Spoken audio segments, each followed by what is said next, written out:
Hello Mzansi, you are listening to Farmers Inside Track, proudly brought to you by Food for Mzansi. Officially, this is the world's best podcast for 2024, as awarded by WAN EFRA, the global organization for the world's press. I am your host, Patricia Tembo. Welcome to episode 485. In today's episode, we're discussing the repo rate and what farmers need to understand to inform their investments and learning decisions. This episode is set to be informative and practical as we welcome Buhle Dube, agricultural economist at the National Agriculture Marketing Council. Welcome to Farmers Inside Track. We are very pleased to have you today, Buhle Dube. Thank you. Mr. Dube is an agricultural economist at the National Agricultural Marketing Council. Will you just expand on your scope of work?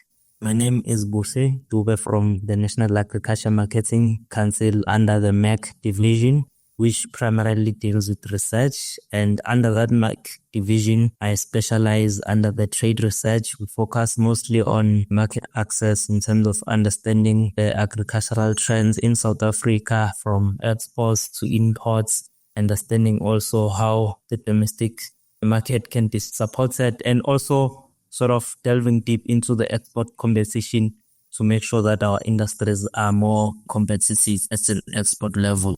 I know that we're excited to have you on the podcast. Market access is a really hot topic among farmers and people looking to get into farming.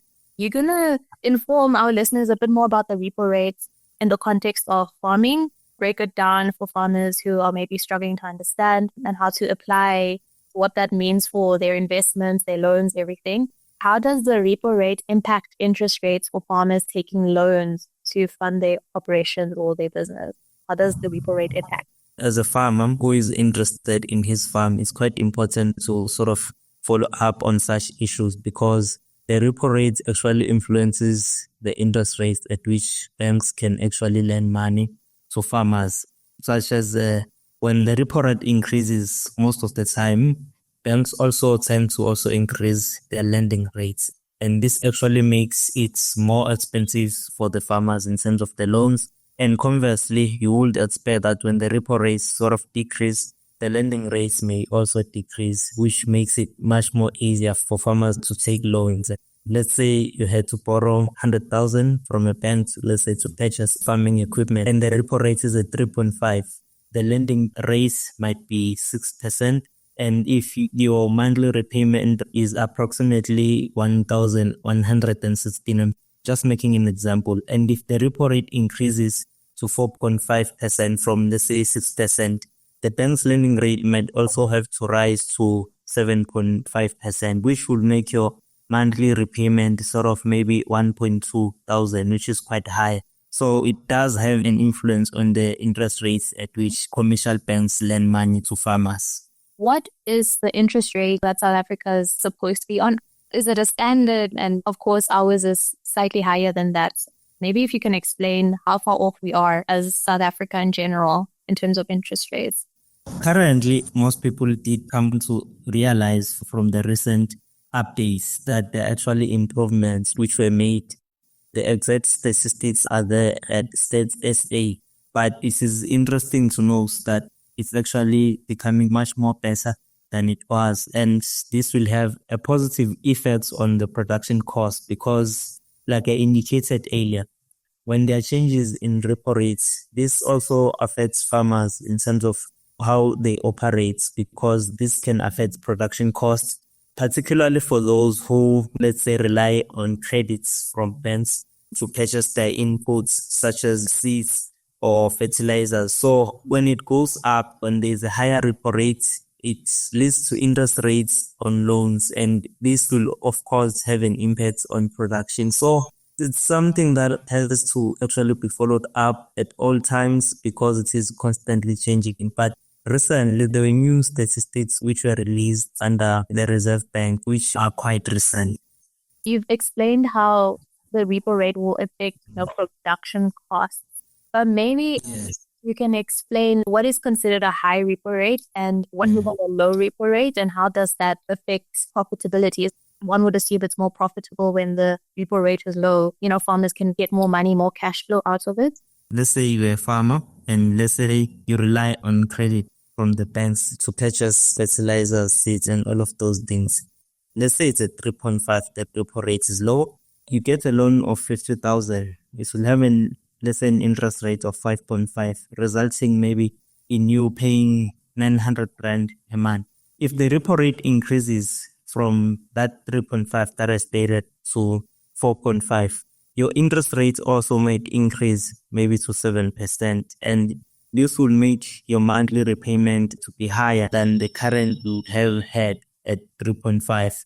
And when you have a monthly repayment which is higher as a farmer, let's say in terms of your production, this will obviously increase your production costs. And when you increase your production costs, like any other business, you'll have to reduce spending in other aspects. For example, maybe if you see that costs are being high in fertilizer and seeds, you will have to reduce spending in other aspects of your farm, maybe for pesticides or any other inputs. So the reason it affects production costs is because when it's high, it actually hits hard on the pocket and makes maybe your monthly repayments to be quite high than it will normally be. This is primarily especially for those who rely on credit purchase to acquire some of these inputs for production.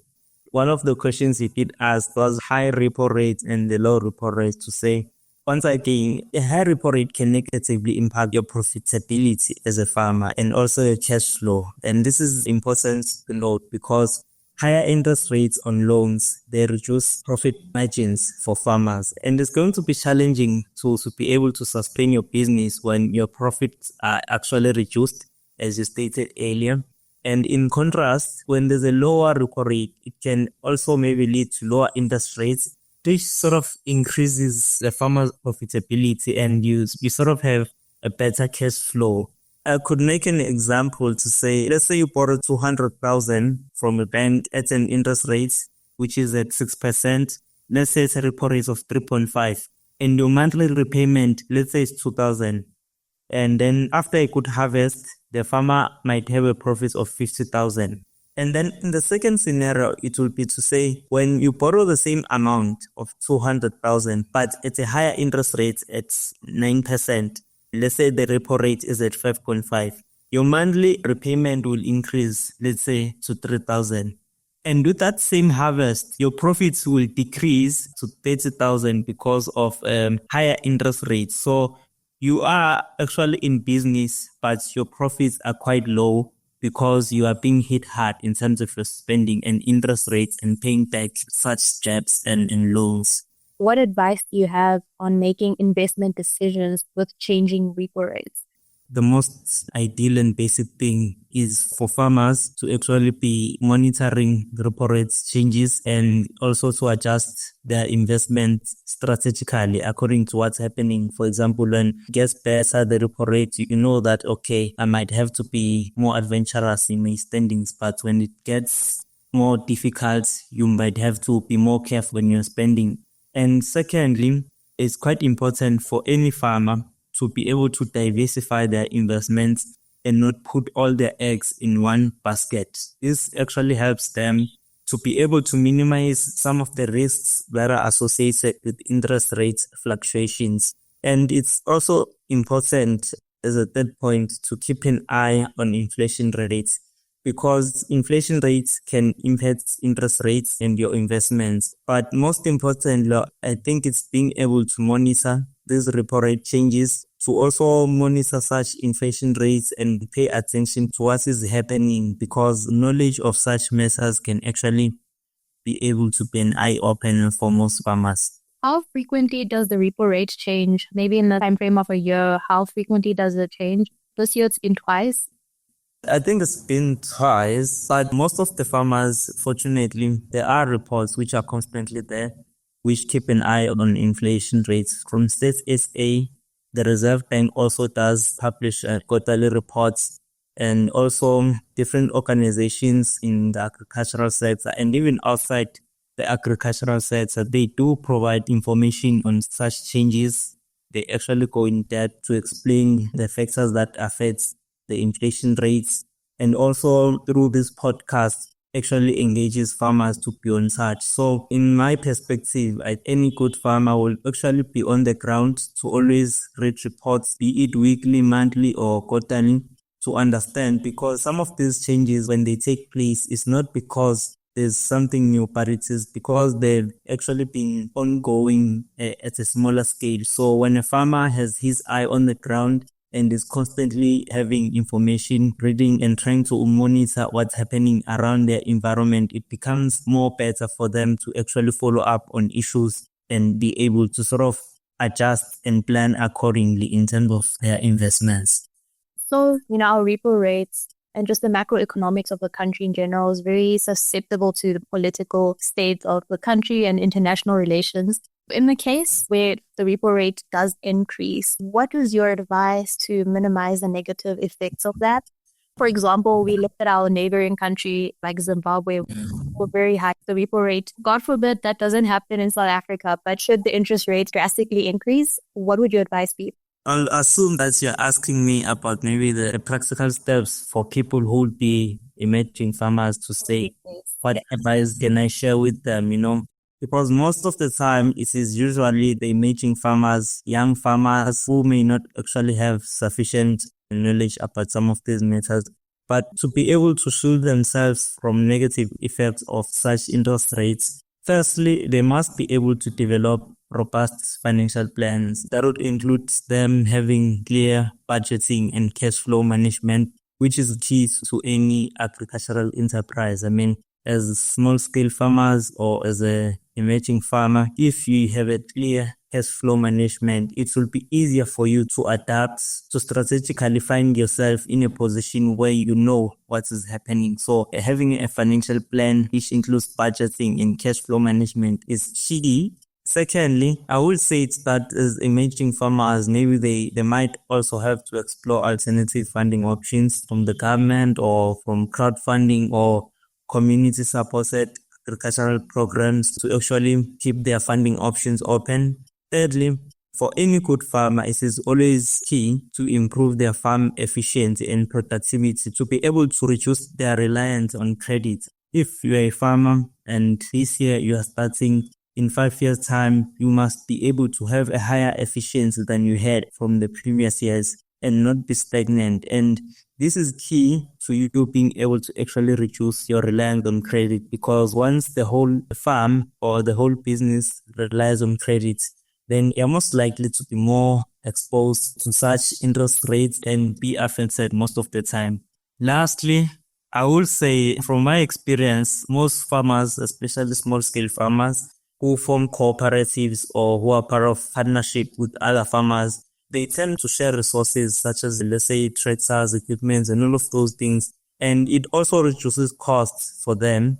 Being part of those cooperatives actually shares the burden for most of the farmers, especially those who are emerging. I'll make another example. Let's say if you were a farmer yourself and you have a strong financial plan, you can manage your cash flow, you can budget properly. You are also aware of alternative funding options. And let's say you also have an improved efficiency and productivity in your farm. And let's say you are actually part of a cooperative with other farmers and share resources, you are more likely to be able to overcome most of these challenges that are related to finances. So as a way, I think emerging farmers, young farmers, small-scale farmers would actually do better by having these robust financial plans, keeping your cash flow proper, exploring funding options, having an efficient and productive farm, and also considering working with other farmers to share resources and also reduce costs. Those are valuable points that you've given. Are there any opportunities for farmers when the repo rate decreases, and how can they take advantage of the decreased repo rates? For example, the one that we've just had this past week. That's a brilliant question, because this is actually an opportunity for farmers. Like I stated, if a farmer who is quite well organized in terms of strategy and being able to plan the things, you can take advantage of the current situation by being able to invest in new equipment such as tractors or any farm equipment or technology to be able to improve the efficiency of your farm, to be able to be more productive, because at the end of the day, a farm has to be productive so as to be able to actually give good profits and be profitable, because a farm is like any other business. And secondly, there are opportunities to actually expand their businesses or farmers to explore new markets, and also to refinance their existing loans and take advantage of the current lower interest rates. In as much as we stated earlier, I think that such things are always fluctuating, determined by various factors. But if you've got lower interest rates, we definitely can take advantage of such by maybe if you have existing loans, refinancing them and working around them. But also, last but not least, they can build up their savings or emergency funds to be able to actually deal with economic storms that can take place, because as a farmer, you do not only think about the current season or the current markets, but you are quite visionary to look at the 10 or 20 years to come. So they also can save up for the emergency funds. I mean, if a farmer wants to take advantage, let's say, of this decrease in repo rates, one can, as I stated, invest in equipment, or maybe tractors, or so that you can improve productivity, you can expand and increase your yields, you can refinance your loans, and you can be able to do all of those things. So there are advantages from a decreasing repo rates compared to an increasing one. There's a lot that farmers can benefit from. But these 4 particular things that I stated about investing in equipment or technology, it will be able to benefit them through an increased productivity. And they can also consider expanding and exploring markets, refinancing loans, and actually building up their savings or emergency funds, because the future is quite uncertain. I love that viewpoint. I have a bonus question for you, because you're an economist at the National Agricultural Marketing Council. How do you see farming investment activities unfolding going into the new year, into 2025? Your question is more of a good question, because it sort of rounds up everything we discussed. And I will say that it is quite optimistic. There's quite hope that the upcoming season 2025 will be good. There are a lot of indicators of such, like you indicated, from the CPI, which was released a few weeks back. And also you stated about the decrease in repo rates. There is optimism for farmers in the upcoming year, in as much as there will always be challenges within the sector for the same farmers. But I think the manner in which things are unfolding, we can only be optimistic, because there are a lot of green flags and green lights for the financial future.